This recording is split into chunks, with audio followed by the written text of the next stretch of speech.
profiling meeting, and that's the profile that you're expecting to be sent for verification. The profiling meeting is profile of the ECD practitioner is basically, the first thing is the occupational purpose. Okay, what is this person going to do? And this is where I think there's a lot of shift in thinking. Okay, because all the questions that we're being asked is, what does the person do in the workplace? Okay, whereas before, a lot of the questions we were talking about, what do they need to know in order to? Now it's what do they do, and then working backwards to what do they need to know to do that. Okay? So it's a very different way of thinking about a qualification. So the occupational purpose, okay, and that's been restructured so many times I can't actually find the final one that we came to. So we'll all be surprised when the profile comes out to exactly what it was. Okay. Then under the purpose there were a number of tasks. Okay. Now we start. And those tasks basically say this is what the practitioner should do. These are the 5 or the 6 or the 7 or the 10 tasks that the ECD practitioner does every single day, okay, in the workplace.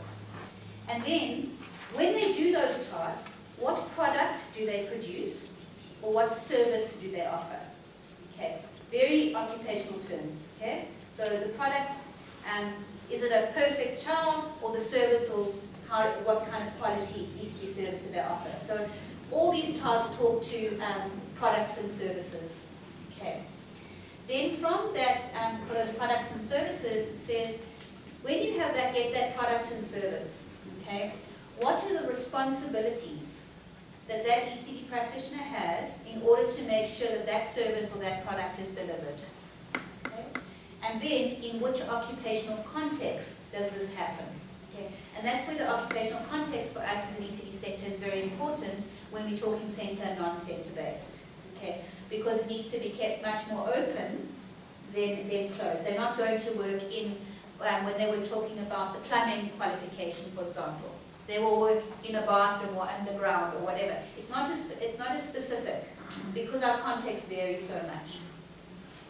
And then the other part of the profile is the proposed assessment model. And I'm not sure how many of you got the email around the assessment models and gave input into this. But we were asked this question right at the end of the profiling meeting. Okay, so how would you like your learners to be assessed? 5 minutes, let's write it down. Which caused quite great consternation and a huge fight in which we eventually got some time to consider what the assessment method was.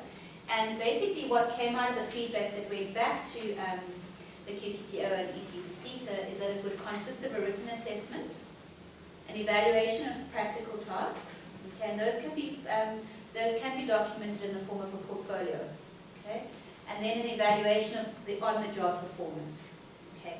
Now please remember this is external assessment, okay, so it doesn't matter what you do internally to prepare your learner for the final assessment. This is what will happen externally, okay, and they will be assessed by ETDPCTA's staff, okay, or the way the ETDPCTA decides to appoint assessors to do this, okay. So built into this process of coming out with a qualification, obviously will be some comment and negotiation and discussion around what does that written assessment look like.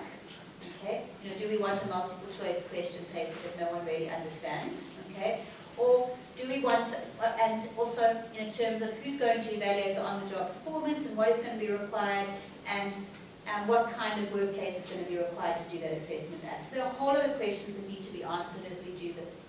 Okay, this was supposed to be sent out for verification on the 8th of August. We haven't heard anything yet. So hopefully it will be soon, because the next meeting is from the 1st to the 5th of September, and the actual profile actually needs to have been verified before we could actually move forward.